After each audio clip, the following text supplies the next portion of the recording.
E aí, minha gente, tudo bem com vocês? Espero que sim. Meu nome é Flávia Poli, sou psicóloga clínica e host aqui do Sensatamente, o seu videocast e podcast de saúde mental. E hoje, o meu tema necessário aqui que eu vou trazer, na verdade, eu já queria trazê-los faz tempo, né, que é a Associação Flor da Vida.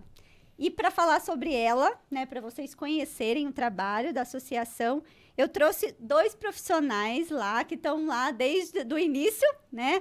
A Rafaela Salerno, psicóloga. Bem-vinda, Rafa. Obrigada, Flávia, é um prazer. E o Antônio de Pádua Pinto Filho. Seja bem-vindo, advogado, né, de lá. Obrigado. Vou apresentar vocês formalmente, né, porque o currículo deles é extenso, então eu vou ler.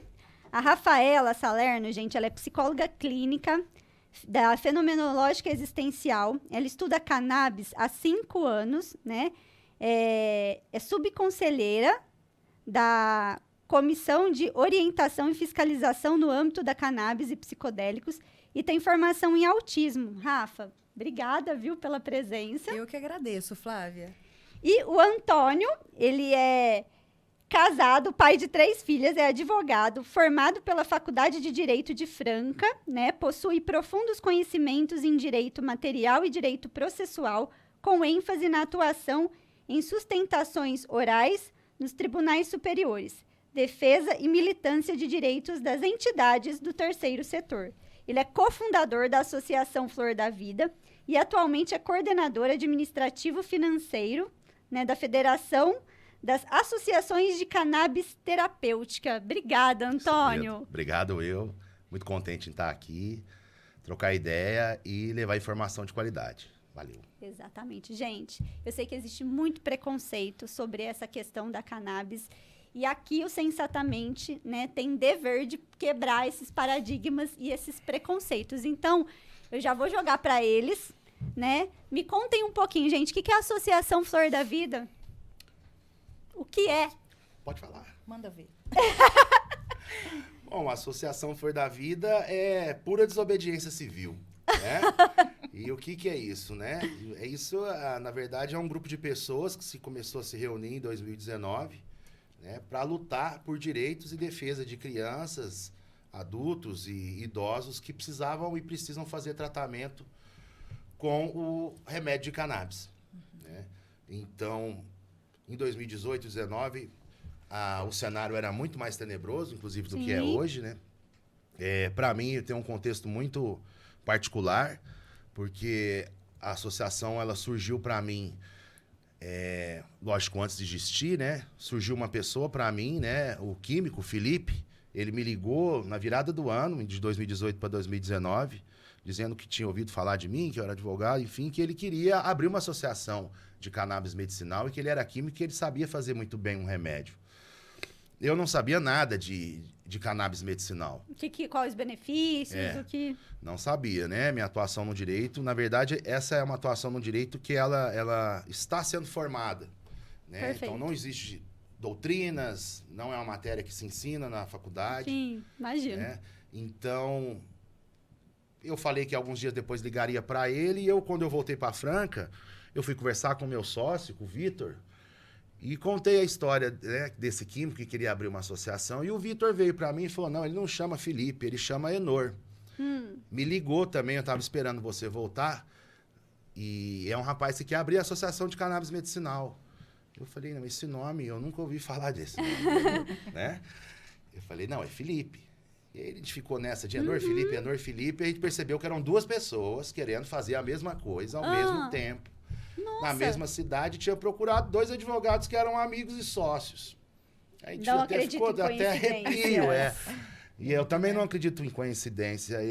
E aí eu e o Vitor pensando, tem alguma coisa, alguma singularidade, é muita coincidência. E a gente resolveu chamar os 2, sem os 2 saberem que iriam os 2 lá ao mesmo tempo. E aí chegou os 2 lá no escritório, ninguém estava entendendo nada, o que um estava fazendo ali. E a gente explicou, isso que eu acabei de contar para você, né?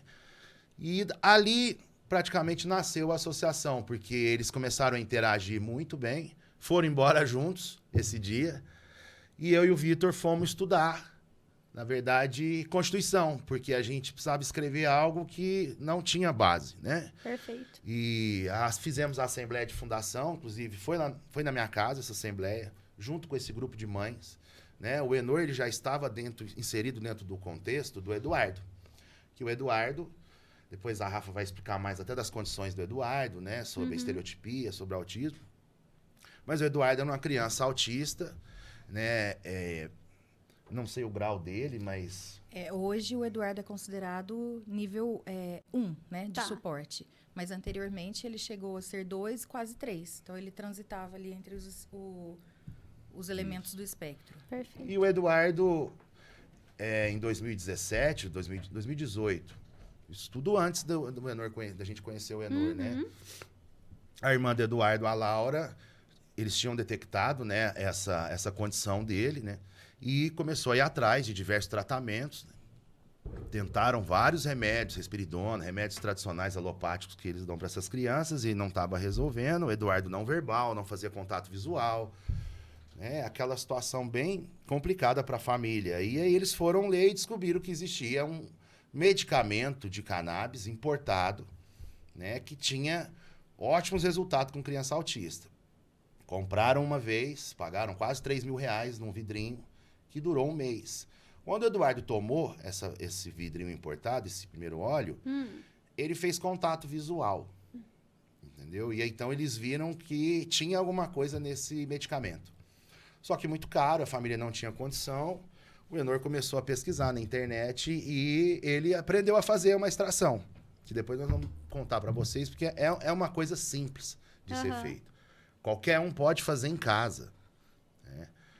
E daí que tem tantos desdobramentos de ordem financeira, econômica, de mercado, né? Sim. Porque é um remédio que você pode fazer em casa. Então, estamos estimulando a fazer, mas você pode fazer em casa. É uma planta, é um fitoterápico. Sim. Então, ele plantou a maconha no banheiro da casa dele e com o pé de maconha ele conseguiu fazer 20 vidrinhos. Foi 20 vidrinhos. E aí ele falou, mas será que eu errei essa conta? Porque um vidrinho custa 3.000, eu com um pé de maconha com uma semente, só água e terra, e eu fiz 20. Será que eu fiz errado, né? Mas aí ele viu que ele não tinha feito errado, porque eles pegaram de um desse vidrinho e deu pro Eduardo. Nesse dia, ele me conta que o Eduardo, além do contato visual, ele começou a chutar a bola pro pai na sala. Então ele estava melhorando a interação dele ali, porque já era um óleo de alto THC. Era um óleo forte, não era aquele óleo do medicamento importado. Que era somente o CBD isolado, CBD isolado. Um componente da cannabis só. Que a Que cannabis tem ela vários, tem mais né? de 300 componentes dela. Além de canabinoides, ela tem óleos graxos, ela tem ômega 3, ela tem um monte de coisa ali. Então, o primeiro medicamento que o Eduardo tomou de cannabis era um composto isolado de um desses compostos, desses 300 que eu contei. O que o Enor deu já era um óleo integral. Ele veio de magistral, feito uma extração total daquela planta. Certo. E a criança tomou aquilo ali. Então a interação dele começou a ser melhor e a criança começou a melhorar, né? Ele separou 12 vidrinhos. Pro Eduardo sobrou 8, 10 vidrinhos ali. E a irmã do Enor, a Laura, num grupo de WhatsApp de mães atípicas, começou a falar que o Eduardo estava melhorando e que o irmão tinha feito. Por fim, ela chegou no Enor e falou, eu posso dar esses outros óleos para essas mães? Porque elas estão desesperadas atrás. E aí ela deu um vidrinho para cada mãe. E no outro mês, essas mães voltaram pro Enor. E virou uma bola de neve. Então, quando o Enor chegou no escritório, ele estava muito preocupado. Ele já estava há 1 ano fazendo isso sozinho, com muito medo. Eu não sou criminoso, sou pai de 2 crianças, eu trabalho, eu faço isso depois do meu trabalho, do horário de trabalho. Abriu a bolsa, estava cheio de vidrinho, né? E aí a gente vê que ao pé da letra, na lei, aquilo ali é uma situação gravíssima, né? E fomos ver essa forma de organizar, né? Juridicamente, né? Para essas crianças continuarem tendo acesso, porque na verdade ele estava fazendo isso pelas crianças, pelo Eduardo, lógico, mas já para essas mães que a irmã do Eduardo tinha passado esses primeiros óleos. O Antônio e Rafa, assim, uma pergunta, porque quem está assistindo a gente, né, às vezes não vai saber, mas a cannabis, aqui no Brasil, que ela veio recente, mas fora do país, né? Eles já têm um conhecimento dos benefícios dela, né? Teoricamente, a cannabis é milenar, né? Uhum. Ela é estudada como medicina há milhares de anos mesmo, mas existem alguns países que ela é liberada, né? Em várias formas de uso. O fumo, as gummies, o óleo. O Brasil, ele está muito atrasado. O Antônio está nessa luta, né, de regularização faz um tempo, e as dificuldades são inúmeras. Uhum. Então, esse atraso, ele dificulta a evolução dessas crianças. Se a gente for pensar numa criança autista, por exemplo, ela não tem muito tempo para esperar ser atendida. Existem condições que só vão ser moduladas se elas forem pegas inicialmente. Exatamente. E aí essa luta, ela dificulta demais essas mães. Até tem um documentário que é A Vida Não Espera, né? Sim. Que é da Getty. Da Margarete. E ela tem uma filha, ela importou, foi a primeira a importar. Sofia. Isso, esse CBD a preço exorbitante. E a filha dela tinha conseguido falar, né? Caminhar, dar poucos passos. E aí, por uma tragédia, né? A gente gosta de falar, esse óleo foi barrado na alfândega e ela não pôde ter acesso. Foi aí onde ela começou a luta dela. E a filha dela convulsionou gravemente nesse meio período e perdeu tudo aquilo que ela tinha conquistado ao longo do uso do óleo.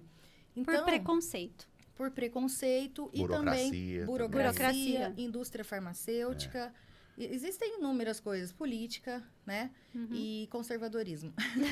Então, a gente entende que esse retrocesso, esse atraso, porque todas as vezes que a gente dá um passo para frente, tá sempre dando 2 para trás para correr de novo, para dar um para frente. Então, é uma luta incessante. E a gente entende que eles criminalizarem a maconha como uso medicinal, terapêutico, ela é um retrocesso para essas mães. E ela é um atraso, realmente, no desenvolvimento dessas crianças. Não somente os autistas, né? As pessoas que têm fibromialgia, neuralgia do trigêmeo, gente. Neuralgia do trigêmeo, hoje, ela é tida como a maior dor do mundo. E ela não tem medicações e nem cirurgias que consigam fazer com que essa dor diminua a ponto de ser fácil conviver, né? A gente tem hoje até a Carol, que é uma paciente de cannabis, e ela está na justiça para eutanásia, porque ela disse que ela não aguenta mais viver com isso. Nossa. Hoje ela está tendo acesso a outros tratamentos e, por causa dela, outras coisas vieram também. Mas é muito sério, porque nós estamos falando de uma planta com toxicidade infinitamente menor que muitos alopáticos que estão no mercado. Muitos. A maconha, ela é uma novidade na medicina que tem 10 mil anos. Então, porque desde os primórdios, assim, os registros mais antigos que tem de cannabis, ela está sempre inserida num contexto terapêutico ou ritualístico. Sim. Né? Então, na China, o que tem de registro é coisa muito antiga. Então, a sociedade conviveu com a maconha de maneira bem harmoniosa até no final do século XIX. E aí ela começou... A primeira lei de proibição de maconha, ela é brasileira. No mundo, a primeira lei. E ela é uma lei que você não precisa nem ser operador do direito para ver que aquela lei, na verdade, ela tem um fundo de segregação social e racial. Porque, basicamente, é uma lei que foi instituída no Rio de Janeiro, no período regencial. Foi um pouco após a abolição da escravatura.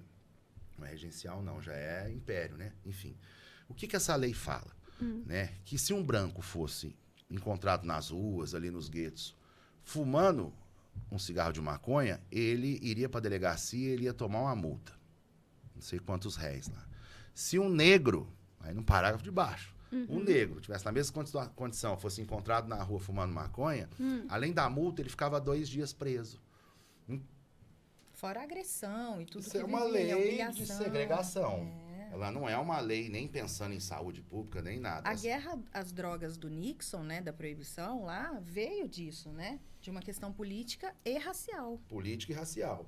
E aí isso começou a ter desdobramentos. Então, assim, tem vários setores hoje que controlam o mercado que são contra a liberação. Sim. Né? Um remédio que trata o corpo e substitui uma série de medicamentos, porque não remédio é uma coisa, né? medicamento é outra, né?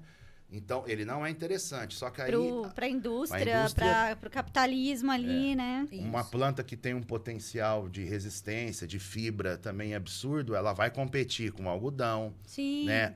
A semente da cannabis, ela é muito mais nutritiva como ração animal do que a soja. Então, em vários setores, ela chega e ela bota medo.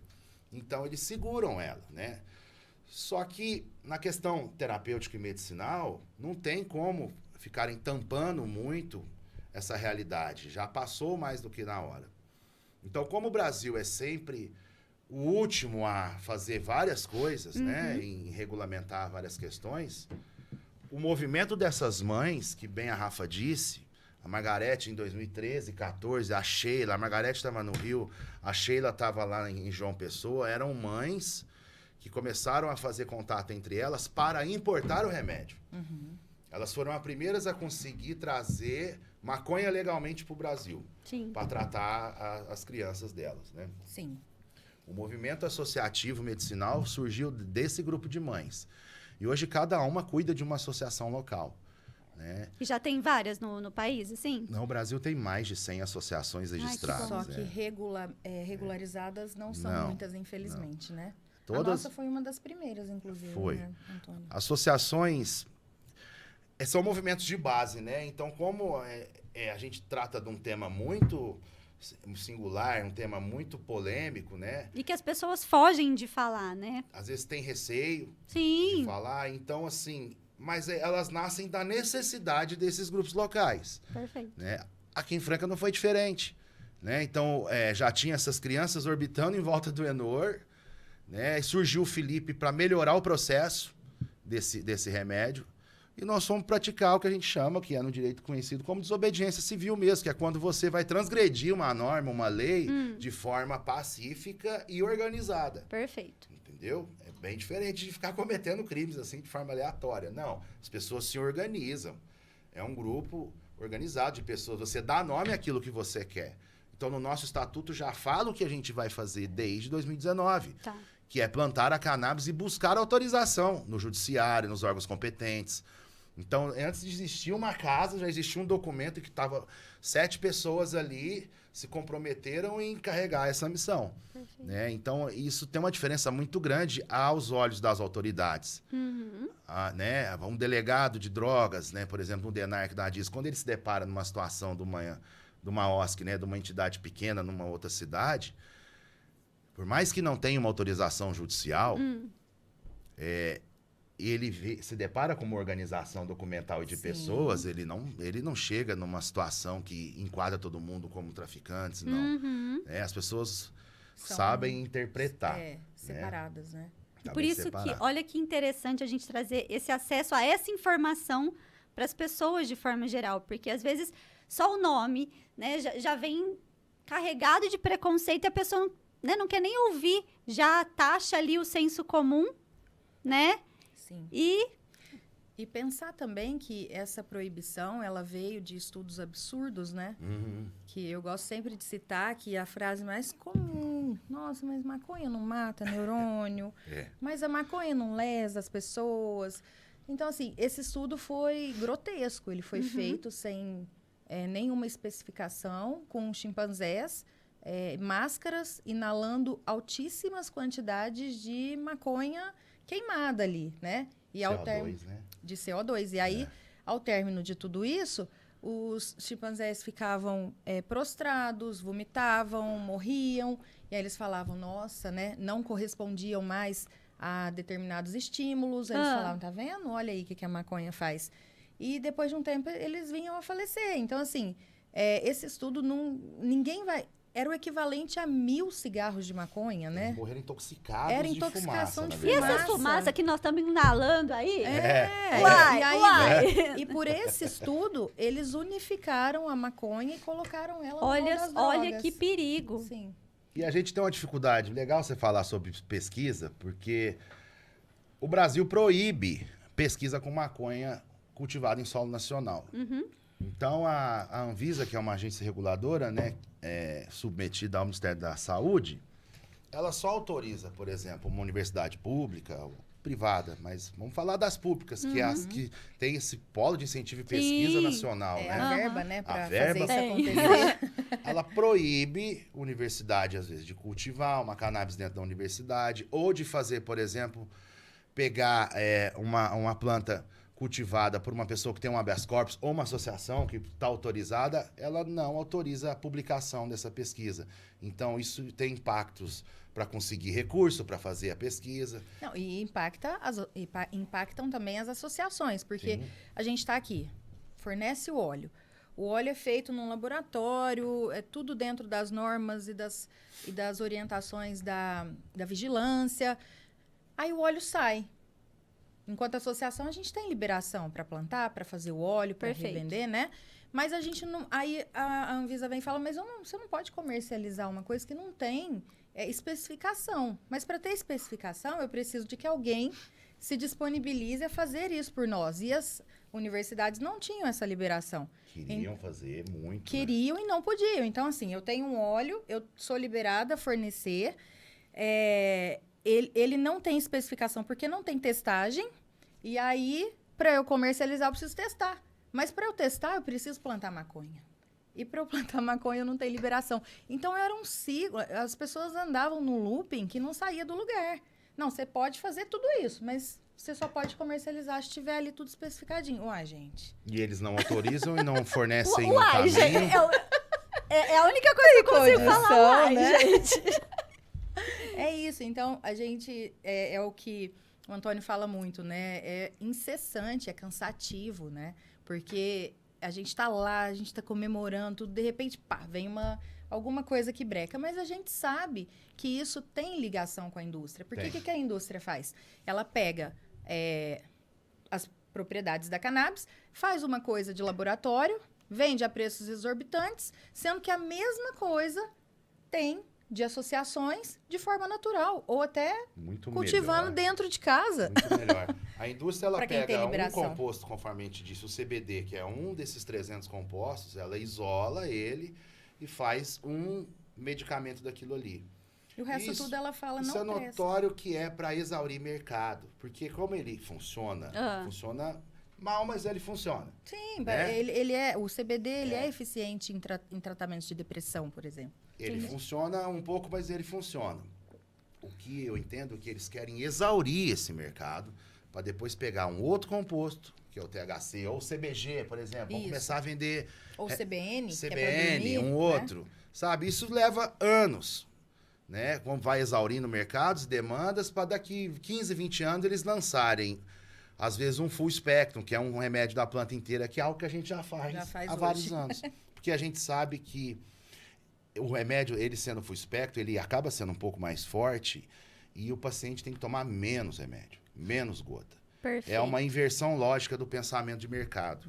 A indústria, quanto mais ralo for esse medicamento deles de CBD, quanto mais fraco for, mais óleo a pessoa vai comprar na farmácia. Mais medicamento mais dinheiro ela vai gastar. Sim, é que é dependente. Ela quer você dependente ali, né? A nossa lógica ou é legalizado a maconha enquanto maconha, ou ela é legalizada somente para indústrias. Não, a indústria... Não, ela é proibida, então a indústria não pode vender. Não, ela é mais ou menos proibida, mas agora a indústria pode vender. É mais ou menos isso. Só que a indústria só pode, hoje, fabricar no Brasil com insumos importados. Então, o que onera os nossos cofres também. Então, assim, uma indústria farmacêutica, ou até a URB, que é a FURB, perdão, que é uma fundação do governo do estado de São Paulo que fabrica medicamentos, eles também tiveram que importar insumo. Eles gastaram milhões de reais para importar insumo para fabricar o óleo que vai ser fornecido no SUS do estado de São Paulo. Beleza. Por que eles não pegaram um insumo cultivado no Brasil? Por que não tiveram, né? Então, é tudo questão de mercado. A gente tem litros e litros de insumo estocado, né? Que é a fórmula magistral, que ela ainda não foi diluída, é chamado de IFA. É um insumo farmacêutico. A gente tem, é produzido em Franca, é cultivado aqui. Quase ninguém no Brasil faz. Sim. Então, aí a gente tem o governo do estado de São Paulo que prefere importar, por N questões. Sim. Né? E legal a gente citar, já que está falando dessa questão dos laboratórios e tudo, né? Que a gente fala muito de indústria e recebimentos e tudo. A associação, ela tem uma política lindíssima. Eu gosto de citar porque muitas... Não estou questionando nenhuma associação, mas a Flor da Vida hoje, com o trabalho que ela desenvolve, é a única. Eu posso falar a nível de América Latina, mas a gente realmente não conhece outro lugar que faça o trabalho que é feito aqui em Franca, na Flor da Vida, com a verba que a gente tem dos óleos que são comercializados. Então, assim, hoje nós temos um fluxo. A pessoa chega na associação, ela quer tomar o óleo. Ela vai passar por um médico canábico, seja um médico que trabalhe, atenda pacientes da associação ou não. Ela tem que ter uma receita de óleo Full Spectrum, que é o óleo que a gente comercializa lá. Ela vai se associar por um valor pequeno, perto dos valores que são cobrados, e ela vai ter direito a comprar esse óleo. Essa receita tem duração, dependendo da receita, de 6 meses a 1 ano.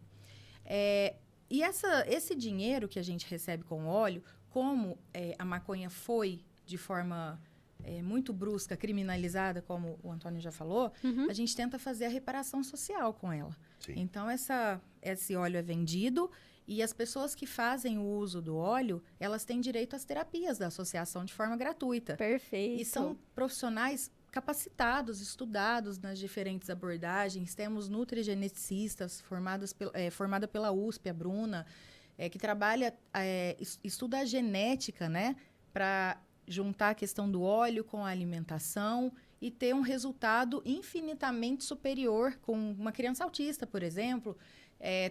Eu atendo o público adulto como psicóloga, temos a Andressa no público infantil, terapeuta ocupacional, Letícia, Lohane como fono. Então, assim, é uma equipe muito grande, massoterapeutas que usam o extrato de cannabis no creme para fazer, porque às vezes a absorção é diferente, a pessoa lida melhor com isso. Então, assim, você vai comprar o óleo e isso vai ser devolvido. Fora isso, nós temos trabalhos sociais. A gente ajuda famílias que vêm de fora, já ajudamos 2 famílias que vieram do Nordeste, ficaram em Franca para tratar as crianças, custeamos todo o tratamento delas, porque lá não tinha. A gente reverte parte disso em cestas básicas. Então, assim, não é um comércio simplesmente por ganhar dinheiro. Existe um intuito. É uma associação que reverte, que faz realmente reparação social. Ela tem um propósito, né? Nós temos uma camiseta que é muito legal. Porque quando fala em venda, não é venda, na verdade, não é uma compra. Porque a pessoa, o que ela faz? Ela está contribuindo por um serviço, tá? Uma das regras estatutárias da Flor da Vida é levar o acesso de cannabis para a família de baixa renda. Perfeito. Entendeu? Então, como que a gente faz isso? A AFA já começou a explicar muito bem. Porque o paciente, ele chega, né? E a ponta da lança vai ser o acolhimento. O acolhimento detectar que aquela pessoa... Vou dar um exemplo clássico. Uma mãe atípica de baixa renda desempregada. Então, ela assim, a mãe atípica Bolsa Família. Ela já não... A gente já subentende que ali não existe recurso nem para ela. Né? Então, vai ter no máximo um Bolsa Família, às vezes um BPC para criança. Né? Então, ela já não tem rede de apoio, às vezes uma mãe sozinha. E ela não pode ter outra renda, porque se ela tiver, ela perde o BPC. Então, ela tem que viver com aquilo ali, com aquele mínimo, né? Porque muitas vezes ela nem consegue, porque ela tá sozinha com a criança. Às vezes é um caso, né? Onde tem mais crianças ali na família também. Mas comum. Vamos supor que o marido, a maioria são mães solos, né? Mas vamos supor que o marido trabalhe, já inviabiliza, por exemplo, o benefício da criança. Porque é a casa da renda per capita.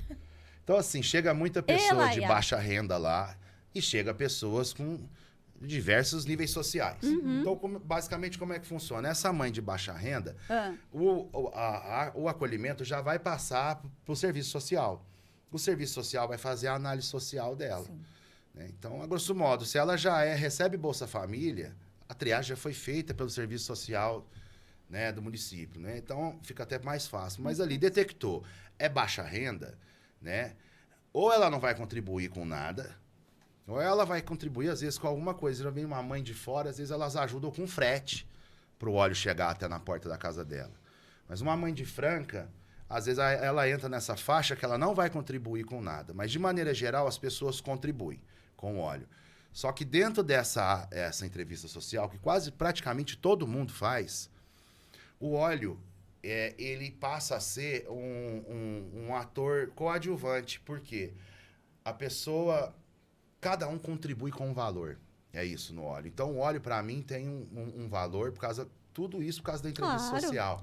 Para você tem outro, para ele vai ter outro, para ela vai ter outro, para aquela mãe lá não vai ter valor nenhum, sabe? Só que todo mundo vai ter acesso, e como a gente é de Franca, todos têm acesso à clínica, contribuindo ou não. E as pessoas que são de fora, tendo a possibilidade, dentro do possível ali, não, tem possibilidade de fazer uma psicóloga. Online, né? Ou uma orientação com a terapeuta ocupacional para o filho dela, ela vai ter direito a isso também. Maravilhoso. É sobre isso a associação, né? Não é só... É sobre isso mostrar o potencial econômico da cannabis. Porque além de ideologias, é mostrar para a sociedade que é possível pegar um recurso e poder destinar ele, sabe? Então, assim, tirando a parte da clínica, que é uma grande fortaleza para a gente, né? Protege a entidade de ataques externos, porque a gente mostra que a gente está tratando crianças, né? Enfim. Desafogando a rede, as APAES, né? E aí a gente tem esse, que é um dos pilares da Flor da Vida, que é a reparação social. Né? Como a gente tem hoje, né, uma oportunidade em tempo e espaço de estar cultivando a maconha, produzindo um remédio com ela e gerando um capital, né? A gente não sabe quanto tempo isso vai durar, a gente espera que dure para sempre, né? Sim. Mas as leis vão mudando e tal. Não faz muito sentido a gente poder plantar ali no nosso terreno e no terreno do lado o rapaz plantar ser preso, porque ele pode estar fazendo uma terapia também. Né? As populações que mais sofreram com a guerra às drogas são as populações periféricas, que é onde onde fica as biqueiras de tráfico de maconha. Isso. Então, não faz sentido a parte de uma sociedade estar beneficiando de uma maconha legal, sendo que uma outra parte está sendo criminalizada também. E a qualidade também, né, do que você está utilizando, porque o uso recreativo ele também não deixa de ser terapêutico, né? Sim. Se a pessoa chega lá na casa dela e fuma para relaxar, está sendo terapêutico. Então, é difícil a gente delimitar esses espaços. Como que você toma um remédio e não... falar assim, não, é recreativo. Ué, mas se eu tomar um remédio e me sentir bem, isso não quer dizer que... Né? Que tá me fazendo... Não tá me tratando de alguma forma? Eu acho que tudo é uso consciente. Uso adulto consciente. Sim. E aqueles que não são adultos, eles têm que estar tutelados pelos responsáveis, pelos pais. Então, quando a gente vai... Nós vamos muito em escola. Já fui em diversas escolas ter essa conversa, levar essa informação. Conversar com um adolescente. Quando eu era adolescente, me passava uma outra mensagem sobre a maconha. Hoje a gente leva essa mensagem que a gente está conversando aqui nas escolas. Né? Que é o quê? Um adolescente, ele não deve usar a maconha. Não deve. Por quê? Mas a gente explica o porquê. Porque o cérebro, né? Ele não está ainda preparado, ele não está todo formado, né? E aí, nesse meio do caminho, pode sim haver alguma questão que interfira nisso, né? De forma a ficar menos produtivo, mas no sentido assim, não é que vai lesar a pessoa nem nada. Isso também vai depender da quantidade. Mas, teoricamente, um cérebro que já está formado, ele não tem perda. Entendeu? Então, você pode utilizar. E aquelas, por exemplo, aí você vai me perguntar, mas e as crianças que tomam? É totalmente diferente. Porque existe... a maconha, ela é assim. Você tá aqui, ela é inserida no seu corpo. Tá ali, isso daqui precisa ser modulado, isso aqui precisa, isso aqui precisa, isso aqui precisa, isso aqui não precisa. Ela vai abraçar aquilo que precisa. Porque o sistema endocannabinoide já entende... Né, quais são as divergências que estão dando ali. Então, se você realmente tiver contato com a maconha antes do seu cérebro estar totalmente formado, você pode ter, sim, algumas reações ali.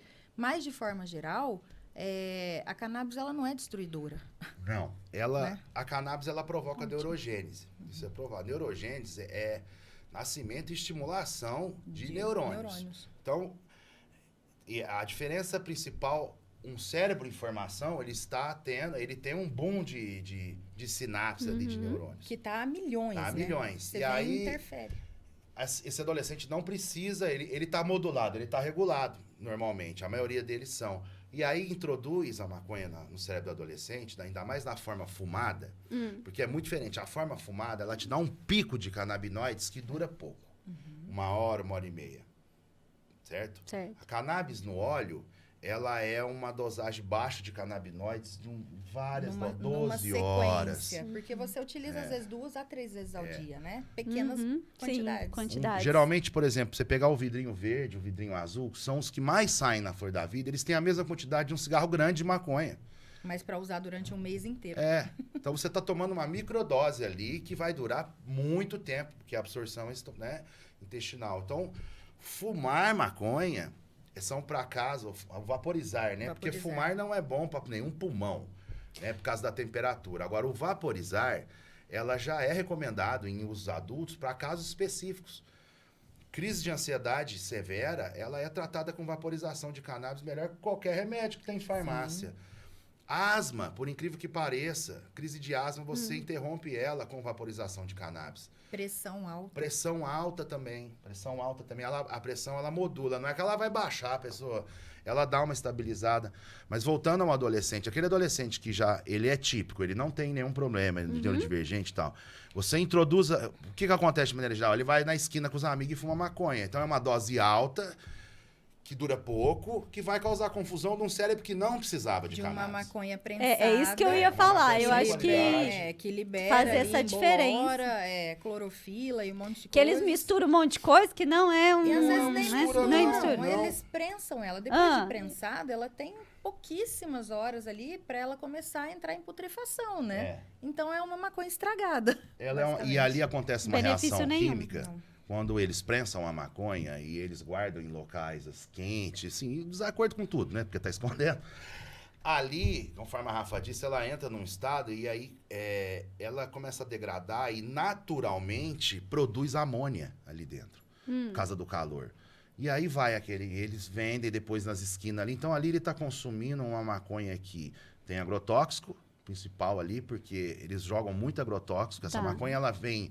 99% da maconha em mercado ilegal, ela vem do Paraguai. Então, a gente já sabe como se planta ali.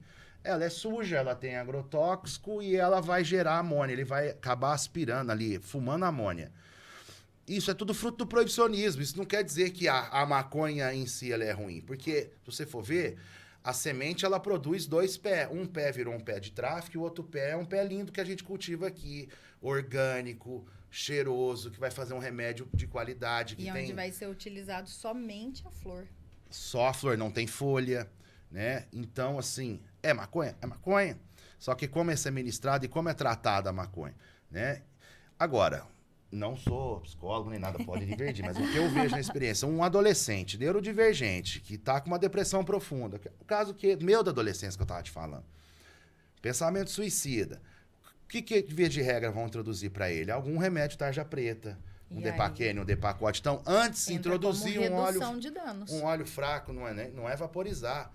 Isso é comum, a gente tem vários pacientes adolescentes na flor da vida. Sim, e tem vários pacientes também com neurodivergências que o médico cogita até uma forma de vaporização.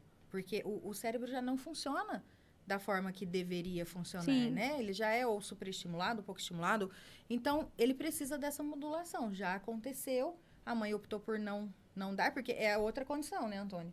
Se a gente tiver um paciente que chega com uma receita de qualquer lugar que seja do Brasil, falando que ele necessita de vaporização, a gente não pode vender a planta. Eles têm que comprar do tráfico. Nossa Senhora. Então, nós somos uma associação liberada para óleos, né? Mas essa é uma luta que as pessoas estão travando há algum tempo. Na verdade, assim, juridicamente, a gente até pode fornecer flor, né? A questão do fornecimento de flor, ela é mais de regramento e estruturação interna. Já pode hoje. É porque, assim, a nossa decisão judicial, ela simplesmente fala que eles não podem prender a gente por fornecer. Porque nós estamos fazendo estatutariamente. Não é uma decisão que fala, vocês podem plantar e vocês podem fornecer. Isso realmente eu estou discutindo num processo civil que ainda não foi julgado, está suspenso. Então, a gente tem uma decisão, desde 2021, uma decisão que fala que a gente não pode ser preso pelas nossas atividades associativas. No estatuto, a gente fala que a gente vai plantar cannabis para fornecer para os tratamentos para essas crianças. Em remédio também.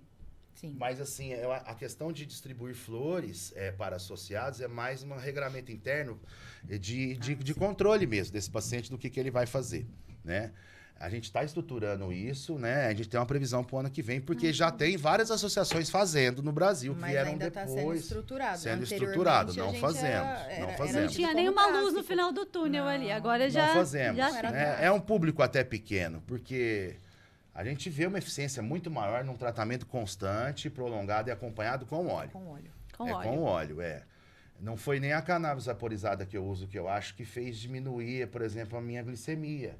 Eu acho que foi fazer um uso contínuo e controlado do óleo diariamente. A minha diabetes estabilizou. Não larguei os remédios que eu tomava, mas mesmo eu tomando eles há alguns anos, ela não baixava. Né? Eu tenho certeza que foi o óleo. Eu não mudei muito a minha dieta, mas é porque acho que acabou... Mas não deixa de ser uma modulação. É uma necessidade que o corpo precisa, Perfeito. Né? Dentro dos receptores. Eu entrei na associação como paciente. A priori, eu quis saber...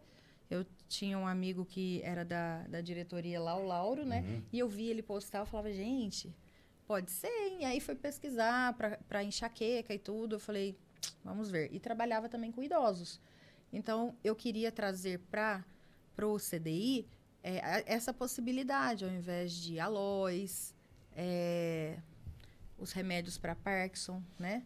Então, eu fui nessa reunião e aí eu falei, nossa, eu quero muito tomar, porque a minha vida é assim, um looping dependendo da fase que eu estou, minha cabeça, ela não para. Isso, para mim, é difícil, eu sou psicóloga, né? Eu tenho que ficar ali, às vezes, 8, 9 atendimentos, Sim. e isso me impossibilitava. E aí, eu comecei a tomar como paciente e fiquei encantada, porque não é que hoje eu não tenha dores de cabeça, eu tenho, né? Bastante dores de cabeça, mas elas são menores, em menor intensidade, e elas passam rapidamente, às vezes com Dorflex ou um enxaque, em uso do óleo. Mas se eu parar de usar o óleo, assim como eu já parei uma vez achando que eu tivesse... Não, tá tudo certo. Tô boa. Parei. Aí você pega lá a minha entrada no hospital e você vai ver, era sempre assim, tomando remédio na veia. Então, hoje eu tenho uma vida comum. E isso me ajudou muito. Então, eu posso dizer que é efetivo não somente como uma profissional que trabalha, mas como paciente. Perfeito. E a minha família inteira a mesma coisa. Então, se você quer o bem do seu, você não vai indicar para eles uma coisa que pode te fazer mal, né? E esse é o mito da maconha. As pessoas veem, às vezes elas usam... A nossa associação, assim como todas, creio eu, ela é o fim do túnel. A última alternativa de muitos. É sempre a última. As pessoas chegam lá, já tomaram todos os antidepressivos, já tomaram todos os alopáticos, os antipsicóticos, enfim. E tentam a cannabis. E, às vezes, tentam a cannabis e ficam escondidinhos. Não quer dizer que toma, mesmo que esteja fazendo bem. Não quer externalizar, você diz, né? E a gente aceita. Não, mas parece que eu tive. Não me viu, não. Tava lá, não. Essa é ótima. Você falou que você foi paciente, eu uso também, né? Ai, eu fui que legal. diagnosticada com transtorno disfórico pré-menstrual, né? Que é a famosa TPM ali. É o meu caso. E, nossa senhora, né? Eram vários sintomas insuportáveis ali e que, tipo, amenizaram 80%, 90% ali. E isso já é o benefício, né? Porque você conviver, ainda mais a gente que é psicóloga, né? Com uma situação assim, oscilatória, de grande intensidade, é muito ruim. Ai, é tão bom ouvir isso de alguém. Eu falo assim, meu Deus, às vezes eu me senti um alienígena, sabe? Não, eu falo sem... é muito complicada na TPM, né? A gente tem uma discrepância hormonal muito grande e ela causa esses sintomas, né? O inchaço, a fadiga, as dores de cabeça. Então, a gente tomando a cannabis, a gente consegue essa melhora, com certeza. Qualidade Temos de vida. ginecologistas que já estão estudando a cannabis como tratamento para disforias em TPM. Então, já existe esse estudo, né? Inclusive, é uma médica de São Paulo e ela me mandou os estudos dela e eu acho super legal. Eu tenho alguns pacientes de habeas corpus de endometriose. Sim. Que é uma doença, uma cólica, não é? Uma doença feminina. Que impossibilita ali a gestação e causam várias dor, dores né? e desconfortos. E é aquilo que a gente já tinha dito, ela vai tratar o corpo, ela vai tentar modular, por isso que ela dá certo para uma infinidade de problemas, porque cada um tem alguma coisa. Aí eu tenho casos, por exemplo, de pacientes com... Isso que envolve a minha parte jurídica de habeas corpus, que é aquelas pessoas que querem cultivar em casa e fazer seu próprio remédio. Já existem mais de 3.000 decisões no Brasil que autorizam pessoas a cultivar em casa e fazer, porque tem muita gente que quer fazer o seu. Em Franca tem decisões assim que eu consegui, né? A gente tem a sorte de ter vocês aqui. Então, ela trata essa infinidade. Por exemplo, paciente com HIV, tomava 8, 10 remédios, sabe? E não só não remédio para o corpo, mas remédio para a mente, né? Começa a utilizar a cannabis, depois de um período, ele chega em você e fala, tô tomando só 2. O óleo mais 1. Paciente com câncer, dor, câncer. né? Não é que o câncer vai sarar. Não, mas é ele exatamente consegue isso. comer melhor, dormir melhor. Qualidade de vida. Qualidade de vida. O Alzheimer, por exemplo, ele hoje está sendo assim, extremamente estudado. Tem muita coisa sobre cannabis e Alzheimer. Anteriormente, a gente tinha o estudo sobre epilepsia. Isso. Ponto. Reduzia. Depois introduziram o autismo, muito efetivo. Aí veio a fibromialgia. Nossa, a pessoa tomava ali morfina, não toma mais. A neuralgia do trigêmeo, 5, 6, 7 doses de morfina por dia, né? E aí, efetivo. O Alzheimer, hoje, eu acho que ele é, hoje, se não me engano, o 4º estudo mais, o mais acessado hoje em dia. Perfeito. Porque tem aumentado muito o número de pessoas com essa condição, né? Assim como o Parkinson também. E aí, se você for ver, por exemplo, as medicações alopáticas do Alzheimer, a longo prazo elas causam Parkinson, as do Parkinson causam Alzheimer, e você fica assim, meu Deus do céu.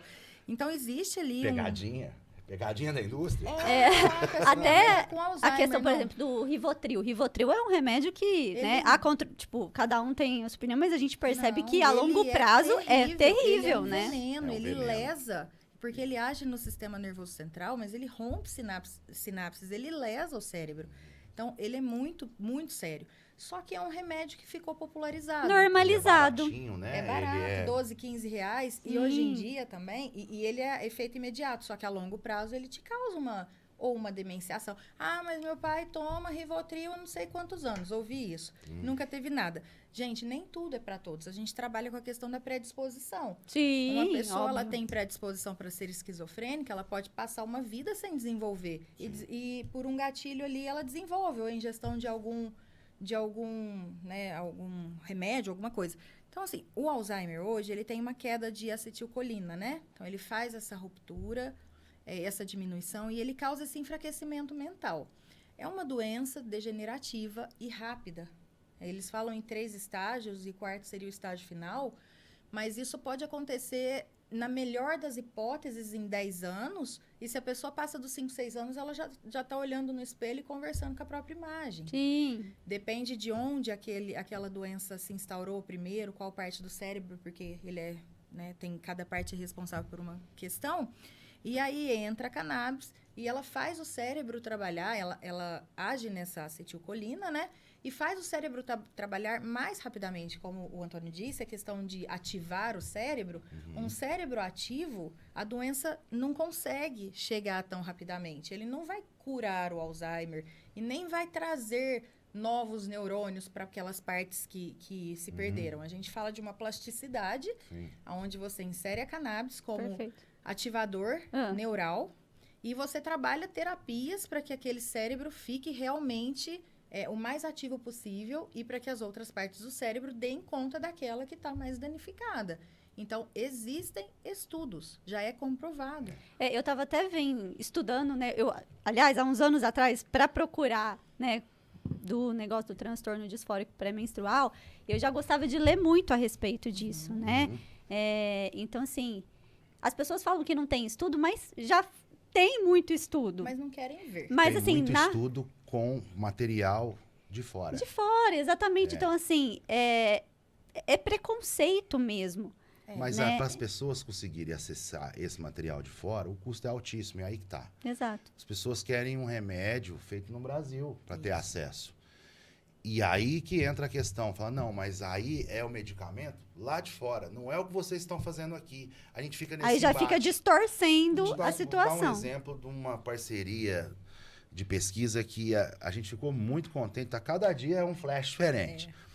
Ficamos aí quase um ano dentro de um vai e volta no comitê de ética, no curso de farmácia, de farmacologia da Unesp Araraquara. Né? Os professores ali conheceram a gente, fizemos diversos contatos, imersões, e aí montamos um projeto do quê? Vamos tentar padronizar isso realmente. Então, eles iam pegar flores que a gente cultiva aqui em Franca, acho que eram 10 espécies diferentes, e iam fazer uma análise lá nos laboratórios deles, da raiz à ponteira, para ver a qualidade, a eficácia. E dali ia disseminar em várias outras pesquisas no campus. Foi bem difícil a aprovação no comitê de ética. Então, depois, quando foi aprovado, publicou no Diário Oficial da União. Ia vir verba da FAPESP, então a coisa estava indo. Foram submeter para a Anvisa, já tudo pronto, a Anvisa barrou. Então... Nada fora do esperado. Né? A Anvisa barrou por quê? Porque é planta nacional, não pode. Né? Então... O que a gente fez? Falou, vamos inverter o jogo, já que a maconha não pode ir para a Unesp vai até a maconha. Então, nós fizemos um outro projeto, que foi contemplado pela Frente Parlamentar da Alesp. Frente Parlamentar... Nós temos representantes também, né? Sim, ela foi... existe uma Frente Parlamentar na Assembleia Legislativa do Estado de São Paulo, com verba da área da saúde para fomentar a pesquisa com cannabis. Então, tem deputado que quer incentivar isso, independente de Anvisa. Então, a gente conseguiu essa verba, a Unesp, na verdade, para trazer os professores até Franca. Né? Deu certo. E junto com os professores vem um laboratório. Então, já como não pode levar a planta até o laboratório no campus, parte do campus vem para cá. Se Maomé não vai, a montanha...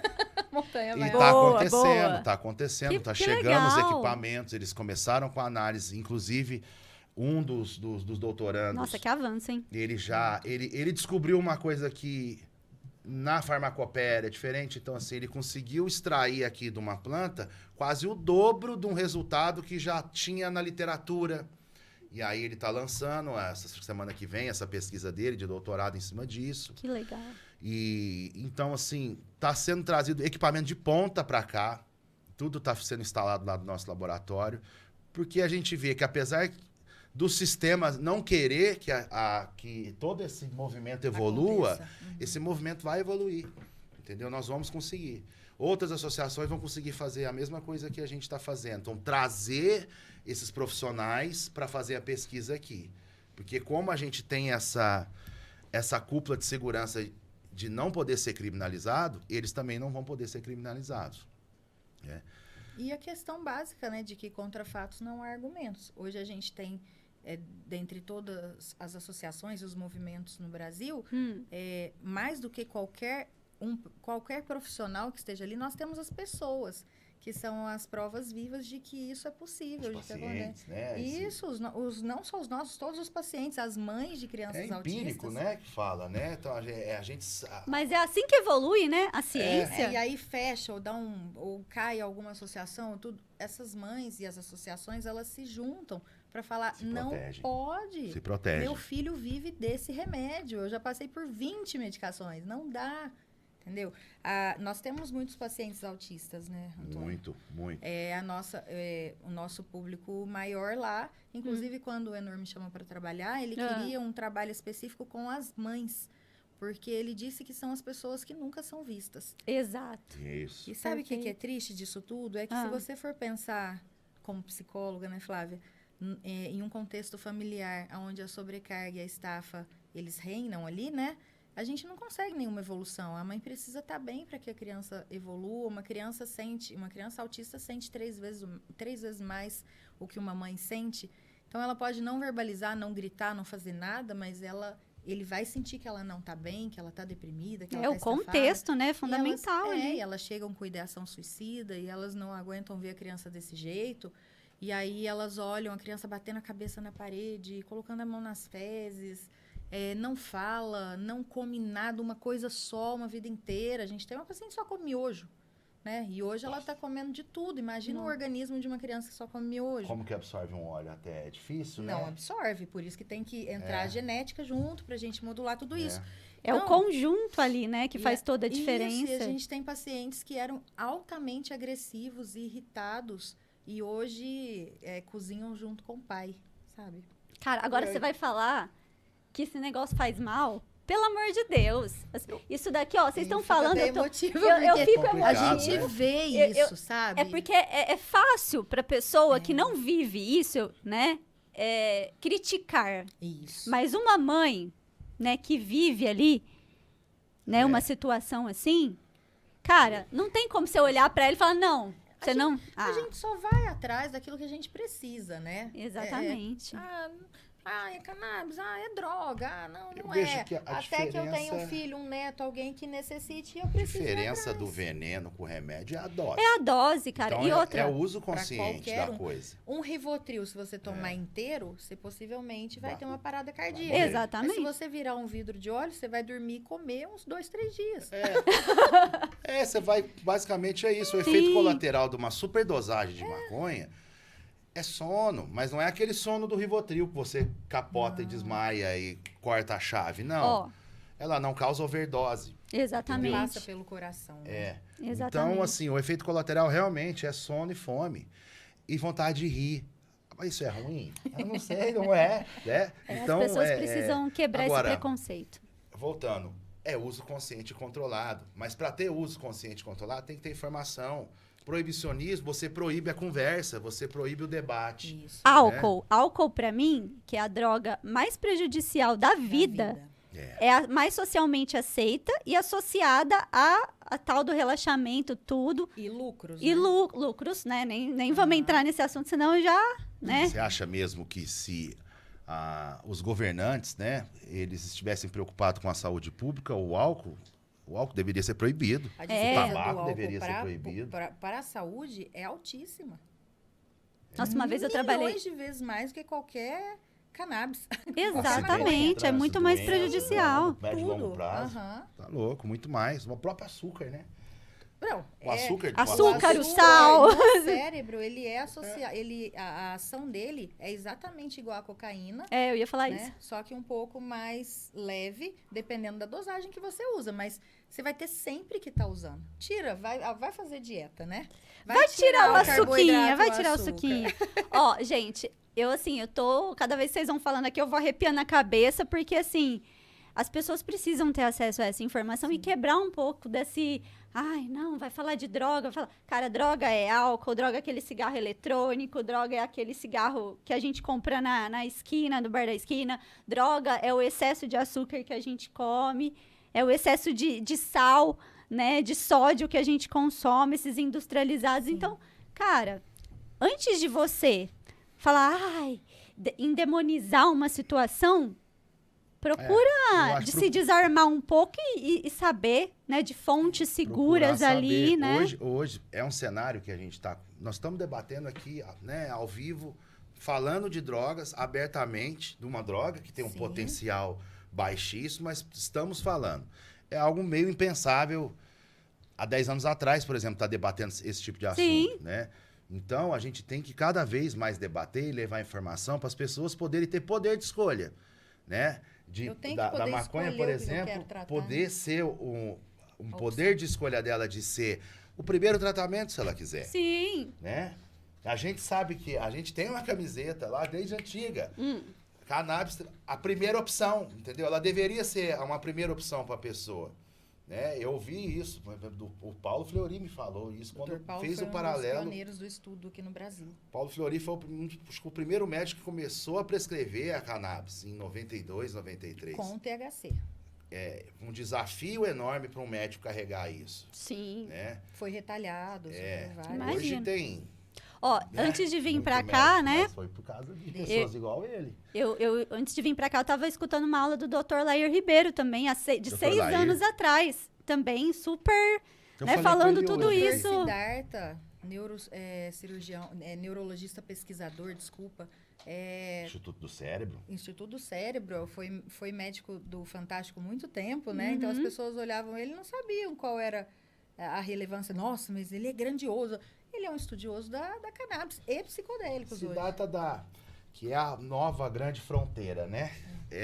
O Siddhartha, ele dá um exemplo interessante do camarão. A maconha e o camarão. Nem todo mundo pode comer camarão. Nem por isso acabaram com o camarão no mundo. Tentaram destruir o camarão. Essa é a clássica. Mas cabe muito bem também. Tem pessoas que não podem, tem pessoas que têm alergia a cannabis, tem por pessoas exemplo. que têm uma alta sensibilidade, por exemplo. Tem pessoas que não vai funcionar, não vai ter o benefício. Assim como tem pessoas que não podem com Novalgina. Exatamente, né? Algum tipo de antibiótico, enfim. E é interessante também dizer da questão da cannabis, da maconha, né? A gente tá tirando um pouco essa cannabis. Vamos dessensibilizar a galera. Vamos dessensibilizar a galera. Acho que é sobre isso. Porque é maconha. Ficar mudando o nome é tentar desassociar a coisa que não tem como desassociar. Jamba, a semente é a mesma. Vários, né? Antigamente eles usavam várias outras... Diamba, pango. Pito do pango, porque as tribos já utilizavam e utilizam, né? Então, eu fui num congresso de psicologia e cannabis em Brasília, cheguei semana passada. Na verdade, o primeiro que foi o ano passado, que foi do Conselho Regional, que foi em BH, era Congresso de Psicologia e Cannabis Medicinal. Esse ano já foi totalmente diferente. Já foi um Congresso Nacional de Psicologia, de Psicologia, Maconha e Psicodélicos. Então, assim, não é somente a maconha que está entrando nisso. A gente está tentando estudar agora todas as outras questões que são de uso milenar. Então, nós tivemos índios que são professores na Holanda, né? E defendem, dentro de uma faculdade na Holanda, a utilização de maconha como tratamento. Olha que legal, a gente está falando de um indígena na faculdade, como professor. E eles têm um conhecimento, né? É de arrepiar. Puta que pariu. Então, assim, a ancestralidade está chegando junto e tudo está fazendo muito sentido hoje. Conhecimento medicinal ancestral é incrível. Agora, em fevereiro, eu estive no Nordeste, o Enor e o Bruno, nós fomos plantar algumas associações lá, a pedido de algumas pessoas. Então, nós andamos ali mais ou menos 2.000 quilômetros no sertão. Saímos de João Pessoa, na Paraíba, e alugamos um carro e fomos. E fizemos algumas assembleias de fundação de algumas entidades. E ali eu tive contato com o semiárido 3 mesmo, aquele povo que a gente vê que é muito sofrido lá. Lá, a maconha, ela está enraizada na medicina indígena ali, em forma de garrafada, desde os primórdios. Eu fui num local lá, num senhor, que não é um pajé, mas não é um médico, porque ela não tem muito nessas regiões, não tem médico. Então, eles procuram certos locais que... São curandeiros. Curandeiros, né? E uma quantidade enorme de garrafas, assim. Então, tinha arnica, sabe? Plantas da região deles ali, e tinha a garrafada da maconha também. E aí eu perguntei pra ele, vocês usam aqui mais pra quê, né? Ela é famosa no quê? Primeiro ele falou, pra soluço. E é um negócio que a gente não tem muito aqui, pra pegar paciente com soluço. Falei, como assim? Ele falou, se estiver soluçando, cheira a garrafada, passa na hora. Né? E eu fiz em casa depois isso deu certo. A menina tava soluçando, eu falei, vem cá, gente, cheira aqui. Ela cheirou, passou. Então, usa pra dor, pra reumatismo, eles passam. Sim. A gente sabe que é disso que ela é, né? E a gente tem muitos pacientes com reumatismo, com gota, né? Não, gente, a dor é um sofrimento que a pessoa quer morrer mesmo. Não, e olha só, dependendo do nível. Ele faz ali em casa, ele pega a planta, joga no álcool ali na garrafada, igual ele faz a arnica. Então, por isso que a gente fala que não é estimular a pessoa a fazer nada, é levar a informação da pessoa para que, se ela quiser, ela pode fazer em casa. E ela deve fazer, assim, pelo menos é uma missão nossa, né? Como defensores disso que somos, né? Eu realmente quero que as pessoas repliquem em casa. Para cada vez ficar mais normal, tem um pé de maconha no quintal, do mesmo jeito que ela tem um boldo.